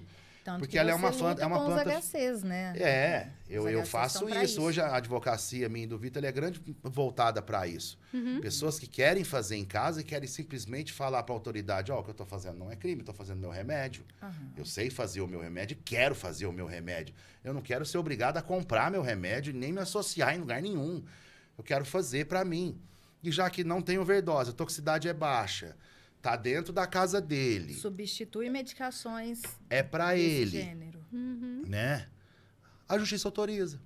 Então, apesar que ao pé da letra na lei de drogas falar que plantar maconha é crime, quando ele explica o porquê que ele está plantando aquilo ali, a justiça autoriza. Então, é uma questão de bom senso e informação. Gente oportunista, a gente vai ter assim, ó, de monte. Sim. Né? Querendo, né, usar isso de uma forma distorcida, mas a gente tem que tomar o cuidado para não generalizar, porque senão a gente vai prejudicar pessoas, né? Como essas mães de pacientes, de crianças atípicas aí, né? Pessoas que sofrem com acometimentos, né? Que a gente vê que a maconha traz o benefício, a gente vai estar colocando todo mundo no mesmo potinho e não pode. Assim como a gente também não quer, igual o Antônio colocou bem, dizer que maconha é para todos e vai dar pelo tudo amor de certo. Deus. Não, gente, assim, é uma possibilidade de tratamento. E eu acredito que ela deva ser considerada antes de qualquer outro. Porque às vezes você consegue, junto com algum alopático, consegue o resultado, ou às vezes sem nenhum alopático. E isso é muito importante, porque a gente reduz pela metade. Essa criança que eu citei, que fazia tudo isso, e era, assim, difícil, porque 11 anos fazendo o mesmo processo, né? Hoje ela vive somente com altas doses de cannabis em óleo. E com uma qualidade de vida fora do normal. Eu tenho uma mãe que é do Paraná, ela até está no nosso tour da vida, né, Antônio? A Pietra? A Pietra. O caso dela é incrível. Eram 100, 110 crises convulsivas por dia. Meu Deus. E hoje ela tem 1, 2 por semana. Então, a menina possibilitou ir para a escola, caminhar, comunicar. O caso da Pietra é interessante porque ela é uma das primeiras pacientes. Ela é pré-flor da vida, ela era paciente do Enor antes da flor da vida, desses primeiros olhos, assim. E a Pietra, ela vivia muito magra, né? Ela vivia no... Ela foi desenganada. Foi desenganada. Ela foi desenganada pelo médico lá, que disse que não tinha mais o que fazer com ela. E era só internar e esperar que as crises, que chegaram a 200 crises, porque ela ficou internada dando microconvulsões o tempo todo, né? Então ele falou, ó, infelizmente a medicina chegou no fim. E a mãe falou assim, mas eu quero tentar maconha, porque eu ouvi falar. Ele falou assim, aí já não é mais comigo, mas eu acho que você deve tentar, porque não tem mais o que se fazer. Ela foi atrás e, por fim, ela conheceu o óleo da flor, então ela começou a tomar. Pouco tempo depois, eu não sei, não deve ter sido mais de um mês, alguma coisa assim, a Pietra chegou andando no consultório. Meu Deus. E o médico, ele assustou, doutor Andrade. 3 meses 3 depois. meses? 3 meses. Que hoje é Ela chegou andando e ela estava desenganada da última vez. O doutor Andrade, não sei o que ele chama, ele assustou. Pô, mas o que está acontecendo com essa criança? Porque a Pietra, acho que tinha a mesma doença do filho dele. Tem um negócio assim, o Enor já me falou. O próprio médico ficou abismado com aquilo, não entendeu e ligou pro Enor. O que está acontecendo? O que você está dando? Maconha. Ele começou a prescrever em casos semelhantes. E aí, ele nos primórdios era o Paulo Fleury, lógico, e o doutor Andrade. Começou a vir muita criança dessa região de Londrina e tal, porque o médico teve que ver. Ele não acreditava. Né? E a partir do momento que ele viu a melhora dessa criança, com óleo artesanal, Sim. Né? E ele começou a prescrever para todos os casos semelhantes e tal, né? É neuropediatra ele é, Isso. Né? O próprio HC, ele já tinha estudos. O Dr. Zuardi, ele é um psiquiatra de Ribeirão Preto, que atende no HC, que estuda a cannabis há 30 anos. Só que, olha só, isso aqui do nosso lado. Só que o acesso dele era somente a CBD. Então, ele tem um vasto estudo, livros publicados sobre CBD. De uma fração da planta. Mas agora ele vem vindo nisso há 30 anos, se tivesse desmistificado antes, se essa luta tivesse iniciado antes um pouco, né? Ai, gente. A gente estaria tão avançado, que eu vejo que hoje a gente está num aquário. Um aquário muito grande, que dá visibilidade para muitas pessoas, mas ainda é muito pouco. Gostei dessa analogia que você fez, faz muito sentido. Né? Proibir, Obrigada. pesquisa, proibir, é inconstitucional, sabe? Ela não é nada produtivo isso aí. Você proíbe as pessoas de pesquisarem, de descobrirem certas coisas, você limita o acesso, né, a diversos direitos. Né? Então, assim, a luta da Associação Flor da Vida, ela não é só pelo acesso do óleo, é pro acesso de direitos, na verdade. É porque pela vida. Perfeito. É a liberdade de você poder viver e não apenas existir. Essa frase, se não me engano, tá no A Vida Não Espera, porque ela falou, a gente existia. Minha filha só existia, né? Hoje ela vive. E tem uma diferença muito grande. Nossa, se tem. Esses vídeos que vocês estão falando, eu vi que vocês têm um canal, né? Tem um canal no do YouTube. Qual que é como que a pessoa acessa lá o canal? É a Associação Flor Associação da Flor Vida. da Vida, youtube.com, Associação Flor da Vida. Tudo que a gente faz de movimentação Legal. é lançado lá, né? Então lá A tem... gente começou essa ideia do canal quando eu fui montar o processo judicial em 2020, no final de 2019, aí eu queria fazer um mapeamento de mais ou menos o perfil de associados, idade, aonde chegava o nosso óleo. E aí lá já em 2019, o Renord a gente detectou que tinha o lugar mais extremo era nos confins da Amazônia ali. Foi o primeiro lugar que eles foram viajar. Sim. E aí eles começaram a fazer esse tour da vida. Aonde chega o nosso óleo? Quem é esse paciente, né? Então, porque a gente tem pacientes no Brasil inteiro, todo. em todos os estados, né? Então Sim. a gente elencou alguns casos na época que estava começando os processos, né? E foi uma descoberta muito interessante, assim, saber que tem pessoas, né? Conhecer, né? Eles conheceram, né? Essas pessoas. Tem a gravação da Pietra. Tem. Né? Vale a pena assistir. E aí faz parte da estratégia nossa também, porque como a gente leva a informação, então hoje você está abrindo esse espaço pra gente. Muito bom, ótimo. Primeiro de muitos encontros, viu? Quero que vocês voltem sempre. Só que a gente precisa criar conteúdo e ficar mostrando. Então, assim, tem o canal no YouTube, tem o Instagram bomba muito, né? Associação Flor da Vida. Também Vamos no deixar o Facebook, tudo na descrição.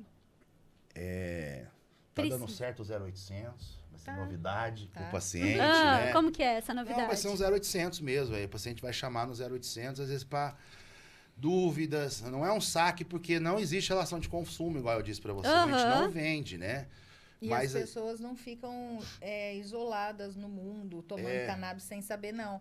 Nós temos um sistema que tem várias acolhedoras e cada paciente que entra na associação já recebe uma acolhedora para acompanhar seu caso, né? Então, porque vem dúvidas, né? Nossa, mas eu tô sentindo isso, eu tomei uma gota, tô sentindo aquilo, quanto que eu... E todas são terapeutas canábicas. Porque o que é? A gente trata a maconha, o movimento associativo e quem tem discernimento das coisas realmente, tem que tratar a maconha como um fitoterápico. Tá, perfeito. Como que a lei no Brasil trata a maconha hoje, medicinal? Como um tarja preta, venenoso e perigoso. Tarja preta mesmo. Tarja preta mesmo, receita amarela, retida, controlada. Né? Antes de 2020 era proibido o medicamento. Em 2020 saiu uma resolução da EDC tratando ele, que ela trata da produção pela indústria através de insumo importado, conforme eu tinha dito, e taxou ele como um tarja preta. Tá? Nós, lá desde antes de 2020, a gente já tratava a maconha como um fitoterápico, que não dá overdose. Então, por que tem que ser tarja preta? A gente sempre se negou a fazer certas coisas, porque a gente sempre quis facilitar processos e não dificultar processos. Sim. Então, por exemplo, desde o início, a receita médica que vinha era uma receita branca, uma receita comum, né? E a indústria acha isso um absurdo, porque tinha que ser uma receita amarela. A receita amarela, ela tem uma burocracia incrível, né? Para pegar, para o médico poder acessar ela, não é? Sim, tem que devolver, cadastrar. São todos os médicos que têm acesso. Então, olha a dificuldade para um paciente fazer isso. Então, a gente foi quebrando, lutando contra algumas burocracias e barreiras que hoje estão sendo derrubadas. Então, por exemplo, a nova revisão dessa lei que trata a maconha como um plutônio, né? Eu gosto de fazer um urânio, né? Porque se você vê o jeito que tem que ser um laboratório, é pensando que aquilo ali é algo radioativo, né? E a indústria tenta seguir, nós não. Nós tentamos salvar a vida das pessoas. Então, a gente facilita processos. Então, o nosso laboratório lá, a gente construiu com base no quê? O químico e o farmacêutico falou, cara, não precisa ter isso aqui, tratar a maconha fechada em cofre e fazer... Não, vamos montar um laboratório de fitoterápico, porque ela é um fitoterápico, então ele tem que estar dentro das regras de um fitoterápico. Né? Se pode ou não, joga para o advogado que ele vai tentar mostrar que pode. Então, né, cada um fica num quadrado aí. E a importância de ter essa assessoria jurídica, né? Você não pode simplesmente, eu vou plantar e agora eu vou fazer meu remédio. Você vai ter problemas, vai né? ter problemas, então, você precisa... a descriminalização... Quando eu falei para você sobre o fornecimento de flor para associado, é mais ou menos isso também. Porque como não existe regramento nenhum, vamos falar de cultivo, que a gente tem, né? Uma chácara de cultivo com 3 mil pés a gente tem, né? A gente precisa ter... geralmente vai abrir alguma coisa, você pega algo de referência. Não existe referência. Não existe outra fazenda de maconha legal no Brasil que tenha já processos padronizados, entendeu? Mas o que tem que é semelhante? Tomate. Porque é uma planta, ela é parente da maconha. Então, os cultivadores, eles usam insumos para tomate, sabe? A praga que atinge o tomate, atinge o pé de maconha. Então, você vai usando como referência. E nós, enquanto entidade, estamos escrevendo e padronizando os nossos processos, tanto para servir de exemplo para outras. Legal. Né? Quanto para ser utilizado num processo judicial. Mostrar, não existe referência, não tem onde eu protocolar lá no mapa do Ministério de Agropecuária, de Agricultura, um protocolo de uma fazenda legalizada de maconha. Não tem. Então, olha aqui, esse é o nosso protocolo, porque a gente já faz, dá certo, entendeu? Não tem risco, tem qualidade. Então, o protocolo é uma autorregulação. E precisa, né? É assim que as coisas que surgem primeiro para ser o exemplo, a regulação não vem de cima, ela tem que vir de baixo, ela tem que vir de algum lugar. Então, a gente está se regulando, né? E fala também sobre a questão da descriminalização, né? Dos 40 gramas, que as pessoas chegam com muita dúvida em relação a isso, né? Se vou ser enquadrado como traficante, como não sei o quê. Tá. Porque engloba também a maconha, né? Sim. Engloba. E hoje... pouco mais de 40 mil pessoas no Brasil estão presas com esta quantidade que foi liberada, né? Aliás, descriminalizada. Ela não foi liberada. O que aconteceu foi o seguinte, esse julgamento do recurso extraordinário 65359, eu não lembro o nome dele agora, mas enfim. Muita gente me ligou perguntando isso aí. Agora liberou, eu posso andar na rua. Não foi isso que aconteceu. Tem isso, né? É porque antes a interpretação ela já era taxativa. Então, assim, a lei de drogas como um todo, ela não fala em quantidade de drogas para tipificar, diferenciar um traficante de um usuário. Ela não fala em quantidade, ela fala em situações. Então, se a pessoa está com uma certa quantidade de droga, independente da quantidade de droga, numa certa situação que está descrita ali, ela vai ser tipificada como traficante ou não. E muitas dessas situações, elas são subjetivas. Então, assim, isso causou uma confusão, um impacto no judiciário enorme. Porque, o que aconteceu? Até foi um voto, eu acho que foi do Alexandre de Moraes, ele fez um estudo profundo. Vou dar um exemplo. A cidade de São Paulo. Na cidade de São Paulo, ele pegou todos os BOs de apreensão de maconha dos últimos 10 anos. E ele percebeu o seguinte, tem delegacias espalhadas na cidade inteira. Quanto mais perto do centro ou de áreas nobres da cidade, maior tinha que ser a quantidade de drogas, de maneira geral, não só de maconha, de drogas apreendidas para aquela pessoa ser tipificada como traficante. Sim. Quanto mais afastado dos centros e das zonas... Então, quanto mais periferia da cidade, áreas mais pobres, menos quantidade de drogas era encontrada com aquela pessoa e ela era enquadrada como traficante. Então, era mais um regramento social e racial. E eles quiseram meio que parametrizar isso aí.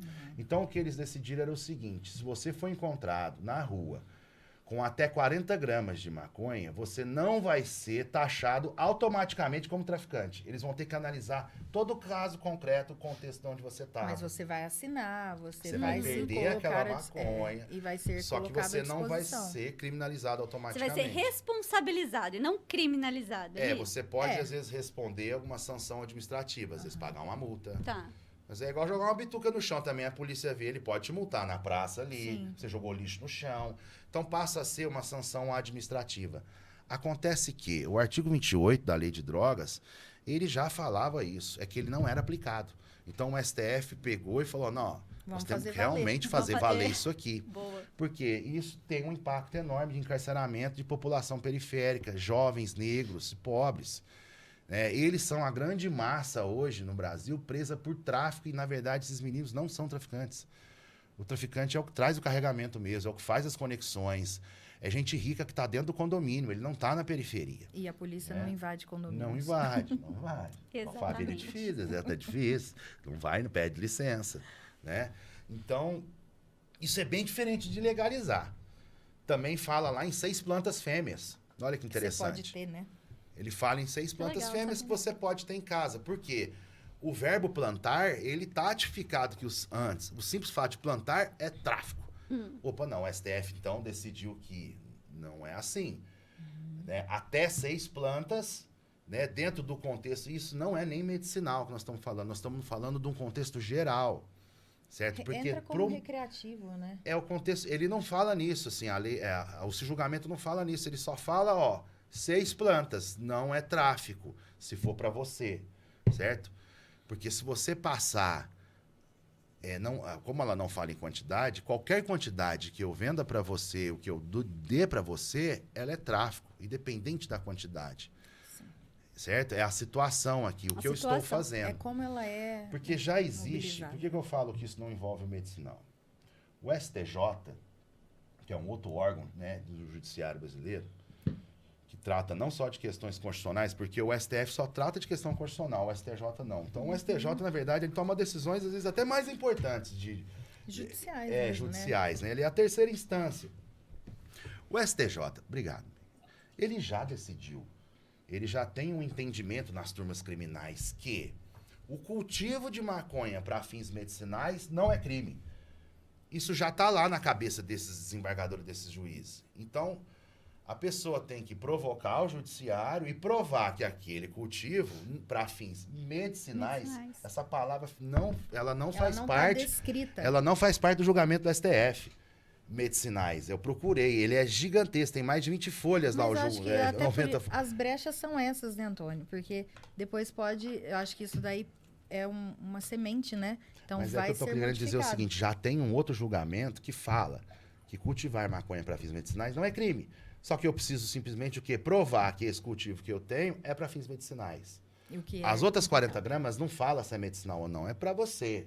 Não tem essa citação. Não tem. Agora, o do STJ fala. Por isso que eu estimulo as pessoas a plantarem em casa, mas terem provas de que aquilo ali é para uso medicinal. Uma receita, laudo médico. Então plante a planta que você quiser para fazer o seu remédio, não só maconha. E andar também ao mesmo tempo com a justiça, né? Se é preciso um HC. Então, aqueles que para uso medicinal já entra com o pedido, né? A gente faz esses pedidos, a justiça analisa, o juiz ele vai querer saber onde está sendo cultivado, o local, se a pessoa sabe realmente fazer, né? Vários laudos médicos, psiquiátricos, neurológicos. Conforme já você se disse, respalda, assim, né? Tem pessoas que podem desvirtuar, conforme você tinha dito lá atrás. Tem, lógico que tem. Mas tem pessoa ruim na sociedade inteira. Tem pessoa que rouba sem precisar, tem pessoa que engana. Então também não pode proibir a pessoa de buscar esse direito, porque tem pessoa que às vezes conseguiu uma licença dessa, pode chamar de licença, mas não é. Simplesmente o juiz fala, você não está cometendo crime. É diferente de uma licença. Uma licença não é um alvará, que põe ali, eu posso. Está escrito, você pode. O outro lá não está falando que você pode, está falando que simplesmente o que você está fazendo não é crime. É diferente, né? Mas também não pode jogar todos no mesmo balaio. Né? Não pode. Assim como na associação, a gente também precisa avaliar cada caso como caso, né? Perfeito. Como eu tenho lá vários pacientes de várias abordagens diferentes, as mães que eu atendo não necessariamente usam óleo, mas elas têm o respaldo por ser da área da psicologia mesmo e precisar desse suporte, mas eu tenho muitos pacientes que são, por exemplo, bipolares. Já passou, durante os 5 anos eu atendi muitos casos, mas também não são todos que se adaptaram. né? E o uso, mas a maconha ela é para saúde mental, porque a maconha desenvolve saúde mental, porque a maconha faz isso com a saúde mental.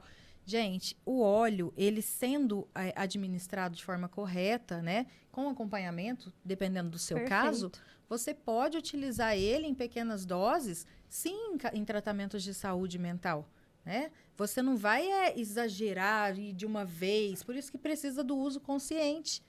E acompanhado ali, né? Acompanhado daqueles que não têm essa condição, né? Então, eu vou ali, existe uma receita, a pessoa vai usar daquele jeito e isso vai ser administrado. Não é, ele é esquizofrênico e vamos dar cannabis pra ele, vamos dar óleo e vamos ver o que vira. Não, tudo é muito estabelecido, muito acompanhado lá na associação. É com muita responsabilidade. E por falar nisso, como que a gente faz para chegar, né? Como que essas mães que estão assistindo a gente, né? Essas pessoas que sofrem com todas essas patologias que a gente trouxe aqui para chegar até vocês? Existem uns números, né? Que depois a gente vai passar. Vai aparecer. Vai aparecer para vocês, porque de cor é um pouco complicado. E você pode entrar em contato, agendar Nós vamos deixar o número disponível. O seu acompanhamento, né? Oh, meu Deus. O contato, não, o acolhimento, né? médico que vai estabelecer qual o óleo e qual a dosagem você vai utilizar. Depois disso, lá na associação, você já é encaminhado. E temos também todas essas questões de forma online. Então, a gente tem médicos que disponibilizam atendimento online, fazem esse acompanhamento também, assim como as acolhedoras. Paciente de Franca, só para terminar, paciente de Franca vai acabar fazendo um acolhimento presencialmente. A Rafaela vai atender presencialmente. Agora, o paciente de fora é tudo online, vai fazer o contato via de regra. O Instagram tem, o Flor da Vida. Ali tem a bio, porque já entra para central. E é tudo pelo WhatsApp. O link lá na bio, não atende telefone, porque como é muita gente, já vai passar para alguma acolhedora.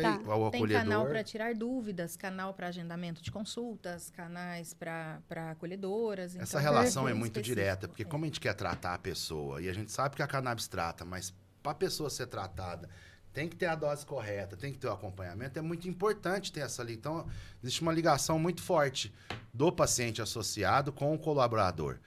Não é só um óleo, sabe? Não é só um remédio que vai ficar na prateleira. A indústria, enquanto ela não entender isso aí, sabe? Ela vai... E podem ir tranquilos, gente. É um espaço de 13 mil metros quadrados, lindíssimo. Bem legal. A gente vai colocar... Vou pedir pro Bruno, a gente coloca imagens para as pessoas conhecerem. Não precisa, assim... tem uma paciente que eu atendi há 3 anos atrás, ela ainda é paciente da associação, e eu lembro que ela mandou uma mensagem assim, nossa, eu vou pessoalmente, porque...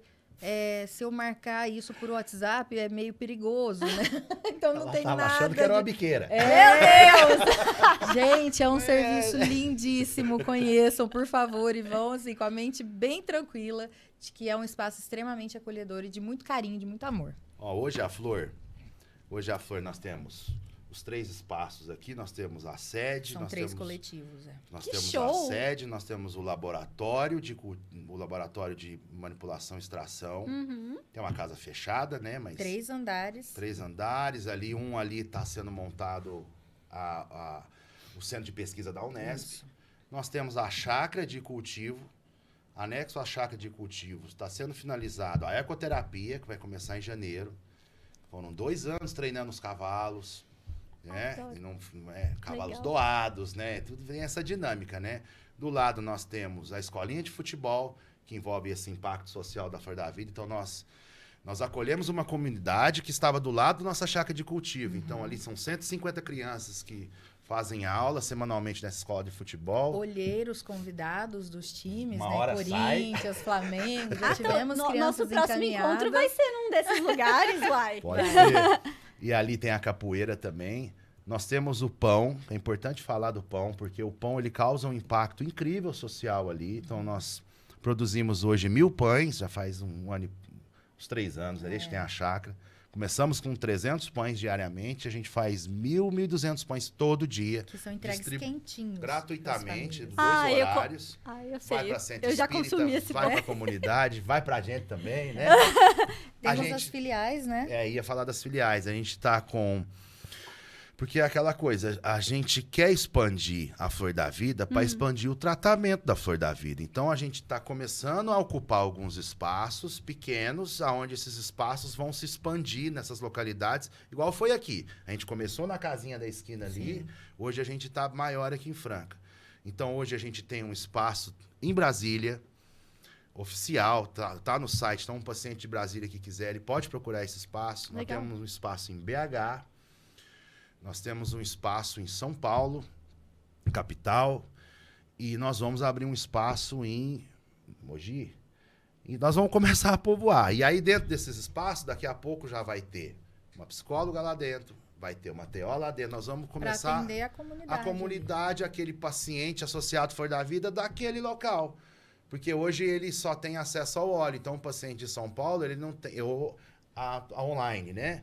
Mas se às vezes a criança quiser fazer uma terapia ocupacional, ou igual tem aqui, o quintal sensorial, um dos melhores aqui que a gente tem de Franca, lá o paciente de São Paulo não tem. Então, nós vamos montar uma clínica lá também. Ai, mas que tudo maravilha. vai sendo a gente tem um poucos. espaço. Não, de gente, terapias Sensatamente incríveis. já é parceria de vocês, viu? Quando vocês quiserem Legal. divulgar o que a gente precisar Obrigada. divulgar. Porque, assim, ó, eu juro, é uma coisa, assim, que as pessoas não têm noção o quanto que muda a vida das pessoas. A gente Esse agradece. acolhimento, essas terapias, esse acesso a essas terapias, essa visão mais humanizada. Hoje em dia tá todo mundo só querendo ganhar dinheiro com as coisas. E assim, não, mas aí o meu filho, ele é autista, ele vai ter quanto tempo de terapia? Ele vai ter pro resto da vida? Não, assim como todo serviço, existe um tempo, Perfeito. mas não impossibilita que essa mãe entre novamente nessa fila e rapidamente ela vai ser atendida novamente. Então, é um ciclo, né? A gente não quer abandonar ninguém, a gente quer dar continuidade e também dar condições para essas mães saírem de lá, nesses desligamentos, com condição de continuar estimulando os filhos em casa, por exemplo. Então, sai com uma cartilha, com várias técnicas que podem ser utilizadas, cada um na sua abordagem diferente. E o mais importante, vocês acolhem essas mães. Sim. Elas são olhadas também e tão cuidadas quanto a criança ali, Não é né? possível, Flávia, eu vejo isso há 5 anos, não é possível de você estabelecer uma tranquilidade dentro de casa se o próprio cuidador está doente, adoecido. Então, eu acho que é o caminho inicial, sabe? É tratar junto, mas tem obrigatoriamente que dar esse suporte para a mãe, porque hoje a gente não tem isso na rede. Perfeito. A gente não tem isso quase em lugar nenhum, né? Pessoal, nossa, eu tô aqui extasiada de felicidade, tô muito, muito feliz mesmo que a gente conseguiu bater esse papo. E eu chamei vocês na semana, vocês já toparam, falei, é isso. Só para resumir para o pessoal, antes da gente finalizar, assim, quais são... Fazer uma listinha mesmo, deixar bem desenhadinho. Quais são as doenças que a cannabis, né, e a própria instituição, a associação ali, né, acolhe? Ô, Flávia, é difícil eu falar para você assim, ó, a gente acolhe isso. Eu vou citar algumas, né, que eu já atendi.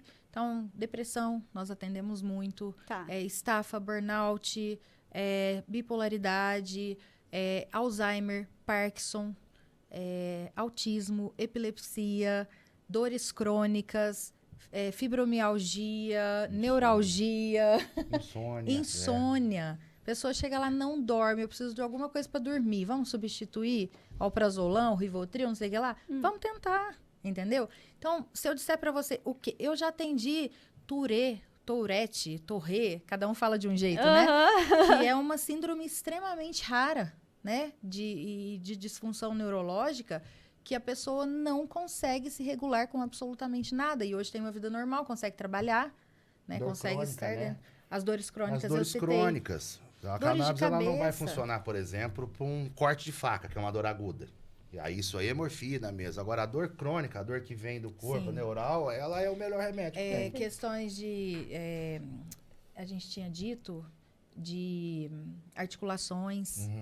Então, temos também pacientes com perfil da luta. Flor, só para cortando ela, quando eu fiz aquele mapeamento em 2020, 60% eram autistas e epiléticos. Com a pandemia, virou.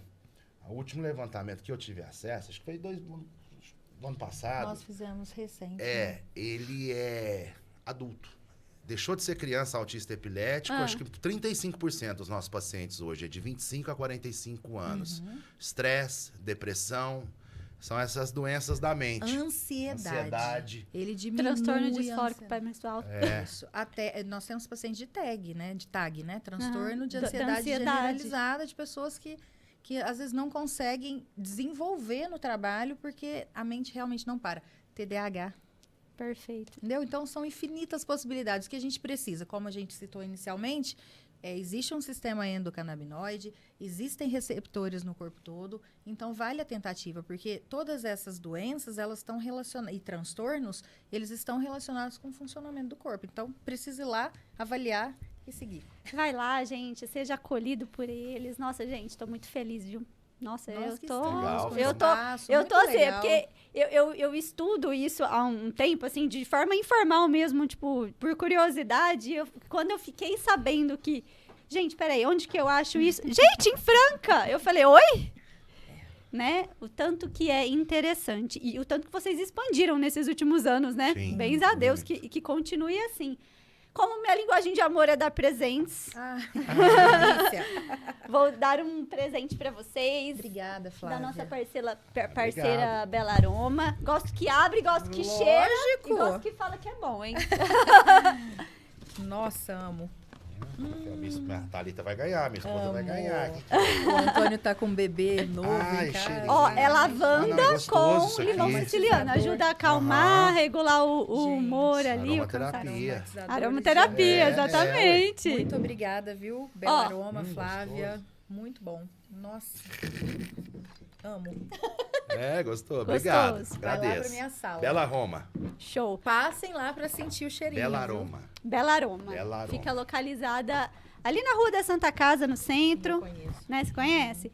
E questão, né, do cheiro desperta muito, né? Emoção, memória. Fora Sensorial, o né? tratamento, né? Que eles Sensorial. mexem também com essa questão da aromaterapia. Bom, eu sou fã. Eu gosto também. Gente, deixem os seus arrobas aí. Nós vamos organizar aqui, vamos deixar algumas imagens também, talvez colocar alguns depoimentos, né, se for possível. Sim, né, vamos pegar. para já agregar nesse nosso bate-papo. Imagens do local quero, para mostrar, para ilustrar para as pessoas, né? Qual que é seu arroba, Antônio? Meu arroba é apfilho no Instagram. Quero agradecer também essa oportunidade de estar aqui. É sempre muito bom trazer informação.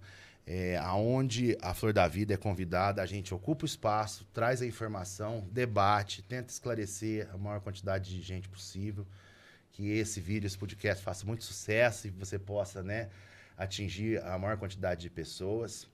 E realmente eu fico com essa reflexão, assim, a gente sabe que a gente está do lado certo dessa história, né? Então, sozinho, ninguém nunca consegue nada. Perfeito. Mas quando a gente se organiza, tudo é possível. Né? Então, hoje você ouviu uma história que, né, ela poderia ter sido impossível. Sozinha ela seria assim, impossível, mas quando a gente se organiza no grupo, ela se torna possível. Sim. Né? Obrigado.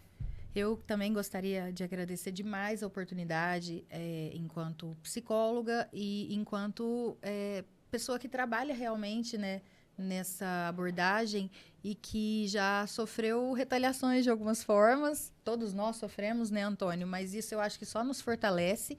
E agradecer o espaço a você, Flávia, que trabalha e traz com tanto carinho, sabe, os temas e as questões para o seu podcast. Gostaria de convidar as pessoas para conhecerem a associação, para diminuírem o preconceito e para entenderem que às vezes não é uma escolha delas fazer o tratamento, mas é uma escolha de outra pessoa. Então fala com o pessoal ali, ó. Essa câmera é dela ali.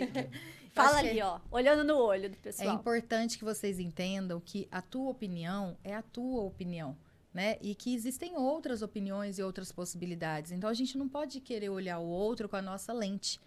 Então, por isso, a gente pede que as pessoas, de uma forma geral, que consigam olhar o tratamento como uma forma com mais amor. Porque mães, famílias, pessoas dependem disso como última possibilidade. A gente sabe que tem pessoas que vão como primeira, mas a grande maioria já tentou de tudo. Então, elas têm o direito de escolher a medicina que elas querem usar, tanto com elas quanto com os filhos delas.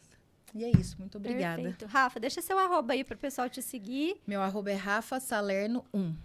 Perfeito. E o arroba do Associação do Flor da Vida? Associação Flor da Vida Associação Flor da Vida, né? Associação Essa é a do Instagram. Ponto Flor da Vida. Sem Associação. E depois a gente passa para você todos os números e tudo direitinho. Perfeito. A gente vai fazer uma edição legal, deixar tudo na descrição. Assistam o canal do YouTube também, o Tour da Vida. Isso, tem nossa, gente, incríveis. vários depoimentos. Tour da Vida, parcerias, tem muita informação ali.